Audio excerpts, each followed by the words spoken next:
children forgot me for 10 years, so I vanished with millions. And the rest they can't imagine, Mom. We assumed you'd just eat the leftovers tomorrow. That sentence hit harder than the empty chairs. I'm Margaret Maggie Collins, 71 now, and this is how a quiet woman stopped waiting. 10 years ago, in Naperville, Illinois, my husband Bob collapsed before sunrise. Stroke. Sudden. 44 years. Gone in a heartbeat. At the hospital, my kids held my hands like I was glass. Karen said, "We've got you, Mom." Brian promised, "You won't be alone." Allison whispered, "We'll get through this together." For a while, they meant it. Karen brought casseroles. Brian mowed the lawn. Allison texted every morning. "Did you sleep? Did you eat?" Then life got busy, and grief got lonely. Thanksgiving came first. 2 weeks before, Karen called. "Mom, we're keeping it small, just David's family this year." I forced a smile into my voice. "Of course, sweetheart," Brian said. "We're going to Emily's parents." "Maybe Christmas," Allison said. "I'll try to swing by after Boston." She didn't. I ate turkey alone, staring at Bob's chair like it might answer me. Christmas was worse. I wrapped presents for 8 grandkids and 3 grown children. Karen, we're doing Christmas morning with Mark's parents. Brian, we booked a trip, non-refundable. Allison, I'll come Christmas Eve, I promise. At noon, I texted. "Are you close?" She replied, "Running late." Then nothing. The tree blinked in a silent room, and I learned what maybe really meant. Year 3, I wasn't invited to my grandson Tommy's birthday. I found out from Facebook. Balloons, a cake, Karen's grin, Brian's kids in matching shirts. I drove to Karen's house without calling. Because pride had already died, she opened the door halfway. "Mom, is something wrong? I just wanted to see you." She glanced behind her like I'd interrupted something important. "I've got a meeting. Can we do this later?" Later didn't come. Year 5, I slipped on ice and tore my knee. From the ER, I called Brian. "Mom, I'm slammed. I'll see what I can do." My neighbor, Mrs. Delaney, drove me home and helped me into bed. She said, "Honey, you don't heal alone." My son didn't say anything at all.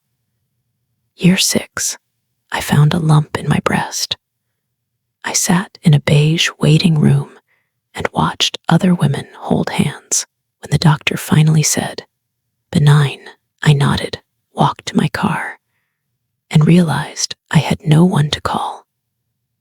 Not because I had no family, because my family had stopped showing up. By year 8, the phone calls were ceremonial. Karen on Mother's Day. "Love you, Mom. Gotta run." Brian on my birthday. "Hey, happy birthday. Talk soon." Allison, a heart emoji, and silence. Then came year 10. Something in me still believed a holiday could fix a decade. I called each of them and begged, not asked. "I don't want to be alone on Thanksgiving again." "Please," Karen said, "we'll see what we can do." Brian said, "If the kids aren't crazy." Allison said, "That sounds nice, Mom." I took that as yes, because hope makes fools of good women. I cooked for 3 days. Turkey, stuffing, sweet potatoes, green beans, pies. I set the table for 16. Fresh flowers, the good napkins, Bob's favorite serving platter. At 2 o'clock, the turkey rested. At 3, I checked the driveway. At 4, I called Karen. Voicemail. At 5, I called Brian. No answer. At 6, I reheated the food. At 7, I sat down. At 8, I stared at 16 empty chairs and understood. Nobody was coming. No text, no call, not even a lie. That night, I didn't cry loud. I got quiet. The next Monday, I walked into our family attorney's office. Gerald had known Bob for 30 years. He said, "Maggie, what do you need?" I told him, "I need my life back. Here's what my children never knew. Bob's construction work was bigger than it looked. Profit shares, paid off properties, conservative investments we never bragged about. We lived modestly on purpose. And after Bob died, I managed every penny. I also helped them quietly. Corinne's mortgage when she lost her job covered Brian's daughter's private school tuition, half paid. Allison's husband's business loan, seeded. They never asked where it came from. They just took it, like my love. Over 3 months, I dismantled my old life. I sold the house for $2.3 million to a young couple expecting their first baby. I donated furniture, dishes, even the holiday china I kept for when the family comes. I ended every silent payment, closed every account that connected us, transferred everything into my name alone. Then I called them. "Corinne, I'm selling the house. If you want anything, you have 2 weeks." She said, "Okay." I called Brian. He didn't pick up, so I left a message. I called Allison. She said, "Wow, that's sudden." I waited for the one question that mattered. "Mom, are you okay?" It never came. Not from any of them. None of them showed up to take a photo album. None of them asked for Bob's watch. They didn't want memories.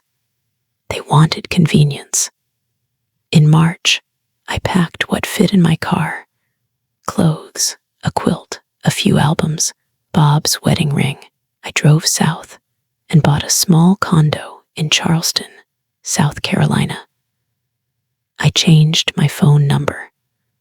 I didn't leave a forwarding address. The first morning, I sat on my balcony with coffee and watched the sun rise over the harbor.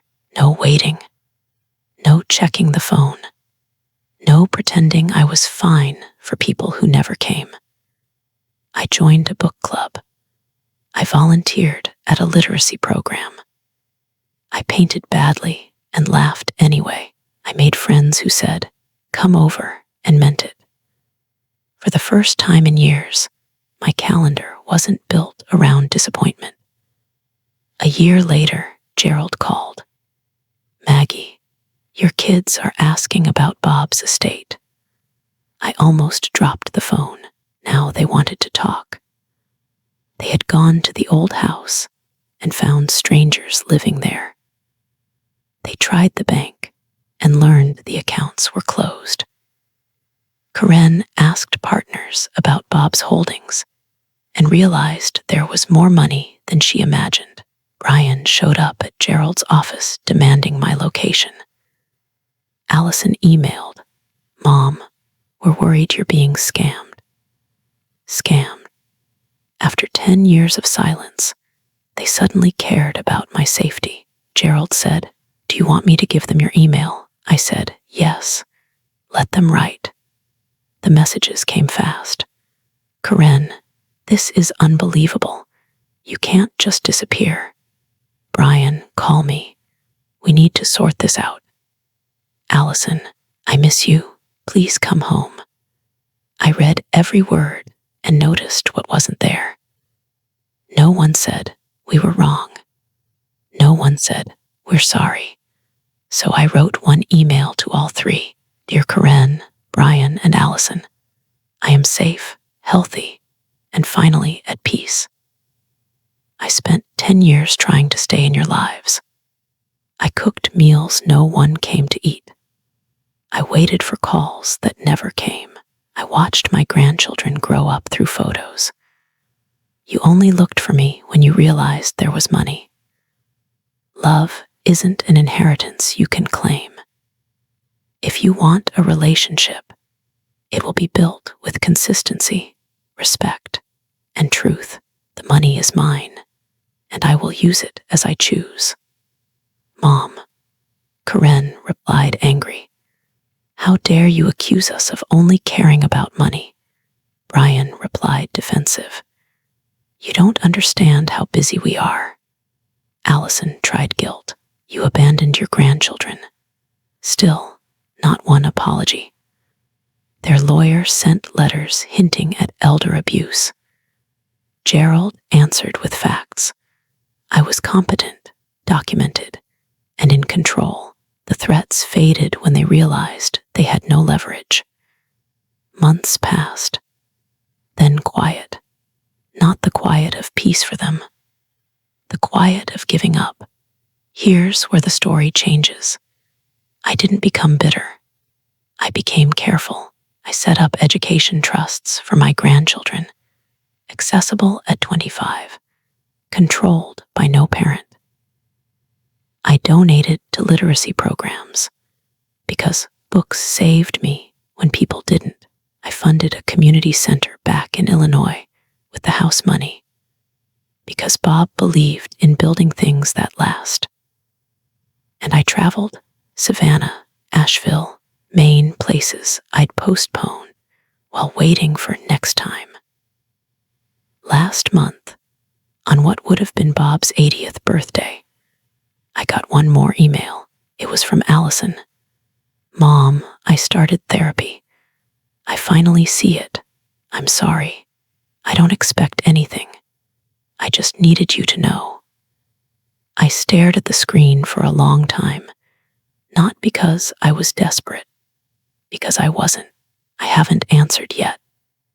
Maybe I will. Maybe I won't.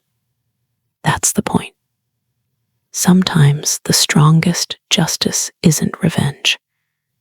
It's a woman choosing herself quietly after a lifetime of being taken for granted. And if someone wants back into her life, they don't get to demand it. They have to earn it. Yesterday, my neighbor here, June, knocked and said, Maggie, we made extra gumbo. Come eat with us. I smiled and answered, Give me 5 minutes. I walked in carrying cornbread, not a burden, just a person. And for the first time in a decade, when someone said, We saved you a seat, they meant it. Night.